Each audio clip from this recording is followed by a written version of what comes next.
She is a creature of legend. In an age of sorcery and savagery. Well, what have we here? Demons. No! And dragons. She may be the last unicorn. I'm just gonna. Hello, everybody. Welcome to Amy Loves Bad Movies. This is Amy. Hi, I am Amy, and welcome to my show where I'm I Josh. show him movie after movie that I find to be high quality that he constantly, decides is not. Well, Existence sucks. There's no getting around that. Yeah. My What was it? I said, okay, so if you had the choice to watch Nightbreed twice, or watch 5 minutes of Existence, what would you do? Nightbreed. Yeah? Nightbreed. All day? All day, every day? All day, every day. Today we're going to be watching... what movie were we watching?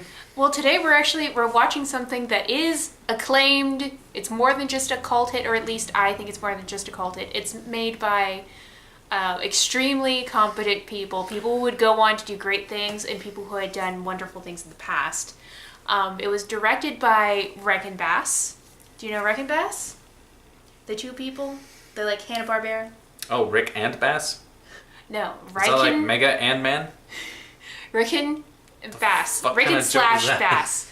It's Rudolph the Red-Nosed Reindeer and all those Christmas specials and the original Lord of the Rings animated series. Oh. Okay, so those people teamed up with an animation company at the time that was small called Topcraft, who would go on to be hired to work on Nausicaa of the Valley, which is Nausicaa of the Valley is Hayao Miyazaki's first animated feature. Do you know who please tell me you know Hayao Miyazaki is. I'll smack you. Yes, I know who Wow. You know the Spirited Away dude. Mm-hmm. I was trying so hard to say his name. And then it's written by Peter S. Beagle, who is wonderful. Okay. And it's based on his book. So this is another one that was a book and then was adapted into a movie, but the writer of the book did the screenplay. In case you're wondering what we're watching, it's The Last Unicorn, because Amy never once mentioned the name yet. That's what I was working my way towards. Now, all of us, most little girls, end up going through a unicorn phase, and I went through a unicorn phase. So I have to ask, are you lumping me in with you little girls? Would you like to be? I'm not going to judge you for that. You're talking to the camera and you say us. I'm like, am I in this subgenre or something? If you'd like to be. I'm not going to stop you. Can I be? Totally. So this is pretty much a movie. It's a VHS movie that Momo got for me. My paternal grandmother got me this VHS a long time ago, and I watched it so much that the static started showing up on it. I wore the tape out, which I would be very surprised if you can't find any merit in this. There's some characters in there I feel like it's animation. Yeah, it's the animation, and there's a couple of characters that I really identify with, and I think that they're really cool. Schmendrick the Magician and Molly Grew, and basically there's a lot of themes about loneliness and immortality and what it's like to be an immortal and be disconnected emotionally from the world, and what it feels like to be the last. And the book delves into these a little bit more, but the movie does a fantastic way of representing the book. Even though there are some things missing, it's good. It's a really good movie, and I can't wait to show it to you. Let's see if this is aged well. I think it has. Probably not. It's beautiful. Yeah, let's go. Let's watch the movie now. Let's watch the movie now. So, do we own a doghouse? I'm pretty sure that's where I'm going to wind up after this. We have a futon. Is that equivalent to a doghouse? It could work in a pinch. I feel like we're going to throw it outside and be like, you sleep here now. Oh.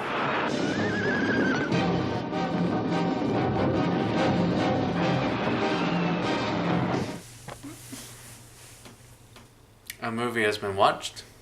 Yeah. It's not bad. Yeah. It's a good movie, right?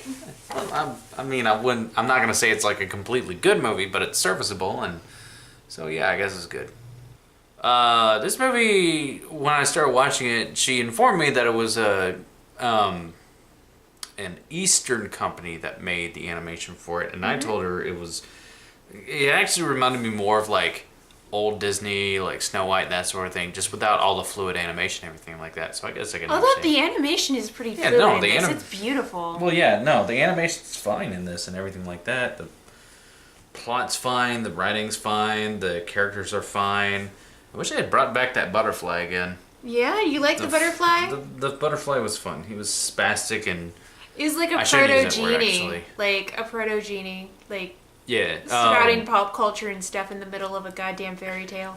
Characters appear, they have no semblance to plot or anything like that, and there's this dude called Schmendrick, and... I like Schmendrick. Yeah, Schmendrick and Molly are my two favorite characters. Schmendrick's kind of the only person who does anything worthwhile to advance the plot. He's funny as shit, too. Yeah, Alan Arkin, who plays Schmendrick, is amazing. And so he basically saves her from a carnival, and they go off together for adventures. They eventually find a band of thieves that kind of resemble Robin Hood, but they're not Robin Hood. Matter of fact, they're jealous of Robin Hood. They're like Robin Hood fanboys who are also LARPers and are trying to be Robin Hood. I don't even know what the fuck that was about, although they did manage to save Rat for Rat Suit for 3 days straight. 3 days straight. And it's like, wow. You laughed at that joke. That was funny. That was pretty funny. I'm like, because it's like, seriously, rat soup again? It would have been something if you hadn't used the same rat. I'm just like, how big is this rat? So they save each other. They run into this lady. I forget her name. What was it?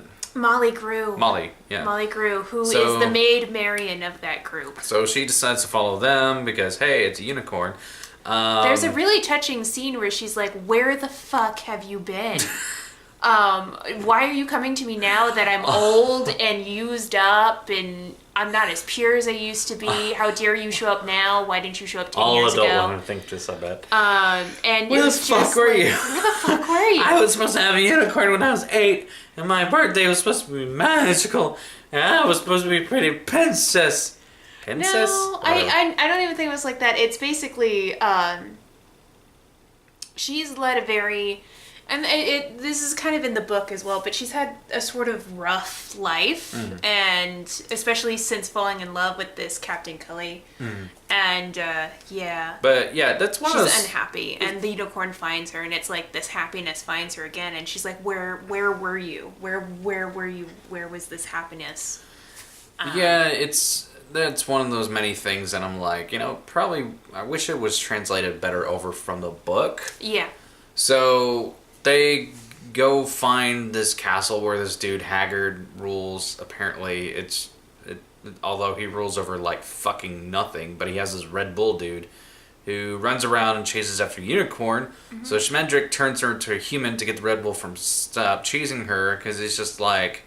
I don't see it anymore, so I might as well just fuck off back to I wonder where the unicorn went. My hole in the ground. What is this pure white woman here in front of me? That can't be a unicorn. Here for a good bit, and then they go to the castle. They introduce themselves to the king. Their wizard shows up, takes a look at Schmendrick, and then everyone else goes, "Huh, later, bitches," and fucking jets. Then... Well, no, he sees that there's a unicorn there, and he's like, "Oh, Hagrid, you're fucked," and I'm just gonna leave. Well, yeah, he sees that and everything, but it was just along the lines of like, all right, deuces, I have no other meaning to this plot whatsoever. So then the entire plot of the movie just shuts down and becomes a trickle feed as there's apparently a romance being built between The prince is played by Jeff Bridges. Bridges! So this is and he's kind of in dude like mode. Young Tron he's kind era. of in dude mode for this. So trying to woo a unicorn by bringing her a dragon head. Yeah. He's not very successful at first. Oh, and it's not hinted at very strong. It's only hinted at just a little bit in here. I wish they could have broadcast this better, but apparently becoming human, she's forgetting her unicorn bullshit and all that sort of stuff. They find a skeleton who laughs and is just like, yeah, just go through the clock, whatever. And then, oh, you skipped over the pirate cat. Why does he have a weird hand foot? The pirate cat is non-consequential. I'm sorry. No, he's a plot fairy. He's there to say, oh, here's where you go find the Red Bull at. So he points him towards a thing, which is a skeleton who points them towards another thing, and then it turns out that he just screams at the king to come run down and kill the people who he already knows is the king already knows that these people are here to get the unicorns from them. Yeah, so they go into the clock, and then he destroys the clock, and they can't get out, and they have to go buy the Red Bull, which they were already going to do anyways, so I don't know why the fuck they're arguing with each other. So they go to the Red Bull doesn't like them, because that's his space. The Red Bull can... That's where he feels safe? I think the Red Bull finally kind of sees that Amalthea is the unicorn. He doesn't. No, he doesn't. No, because he doesn't fucking start chasing her until after Schmendrick turns her back into a unicorn. Which, by the way, good idea, Schmendrick. God. That was the argument before that was like, hey, guess what? I need to turn you back into a unicorn so we can get the other unicorns. No, getting the other unicorns is stupid. I want to fucking marry this guy. And then the guy's like, you're a unicorn. That's fucking stupid. Let's go get the other unicorns. It's like, way to go, Jeff Bridges.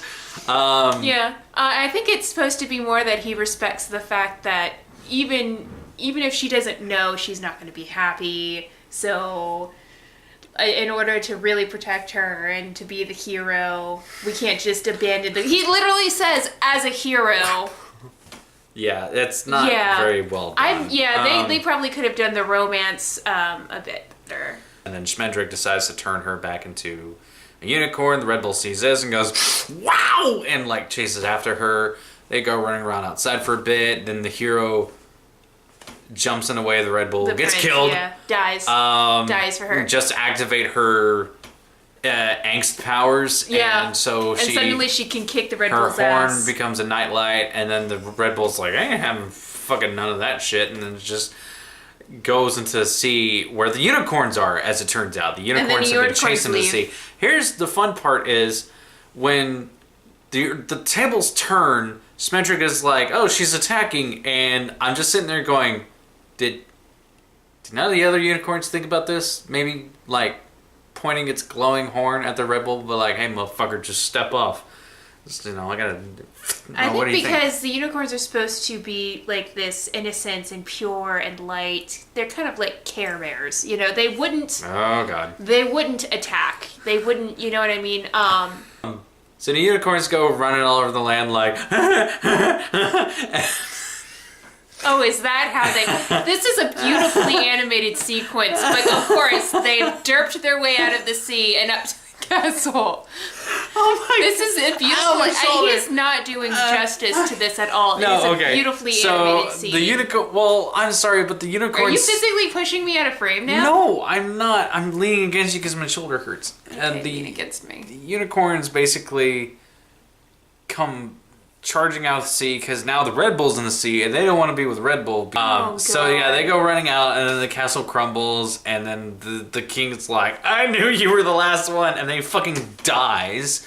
Oh yeah, Christopher Lee dies falling from a tower. Oh yeah, by the way, that's king the is first time Lee. out of 2 times he's done that. I forget the unicorn's name, Amalthea. Amalthea. Yeah. Well, her human form is Amalthea. Unicorns don't have names. So basically, this is a movie about an entity that is naive, doesn't really have a name, doesn't really feel emotions, become human, discover all of the emotions and the things, and then go back to being this emotionless thing. She learns about love and angst, and that's about it. In the book, it's a bit more vast. So she goes and, like, stabs Jeff Bridges in the lip, and then he comes back to life, and he's like, I had the weirdest dream. No, wait, I was dead. Never mind. That's False actually, alarm, that everybody. is actually the quote. It's like, man, I had that dream again. It was like, no, I was dead. But yeah, so basically she revives she Phoenix Downs Jeff Bridges, and she runs off before he could say anything to her. Unicorn shows up to talk to Schmedrick and be like, hey, thanks for helping me out there. I'm not sure if I can go back and everything like that. And I'm just sitting there going, but Amalthea, think of the fucking dodo.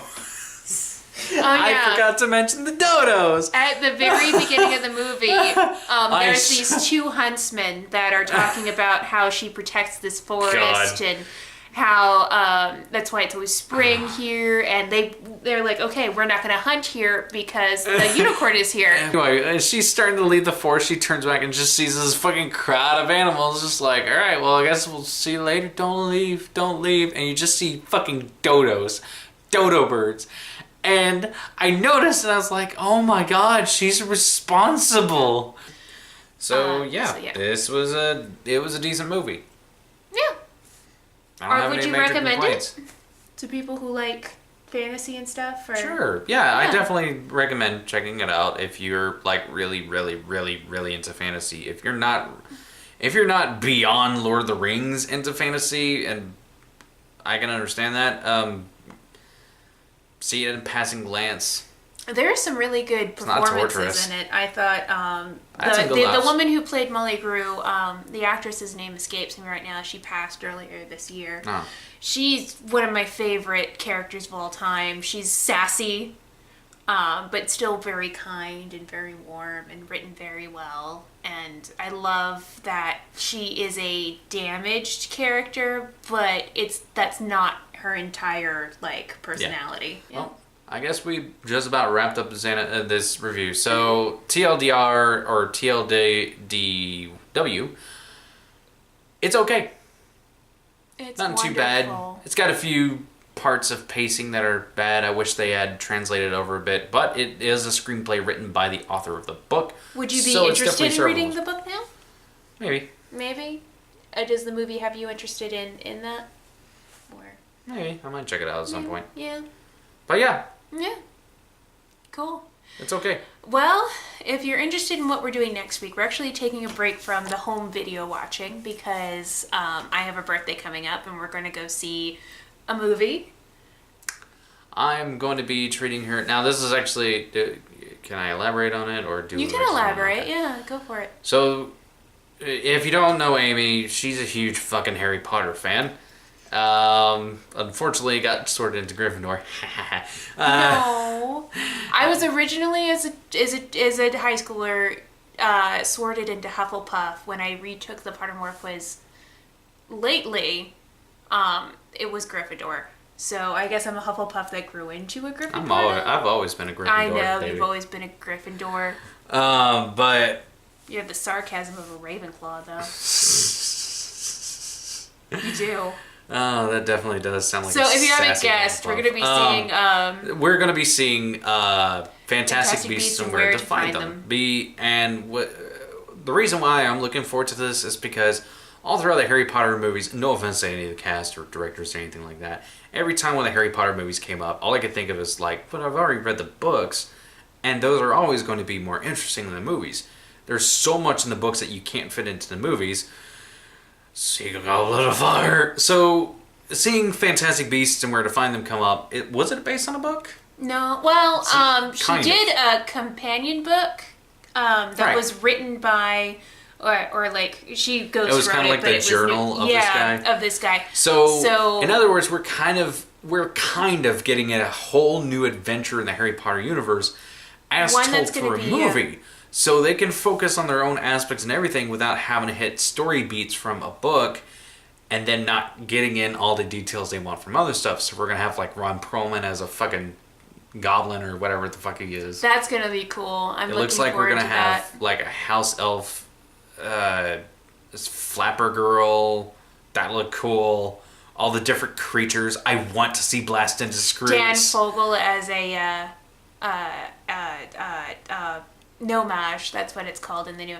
A different as a scene, nomage. the fact that they're bringing a muggle along on their adventures so that you get the layman's eye of everything like that. It's just, it looks good. I have a very bad feeling in the pit of my stomach that they're going to don a noble him.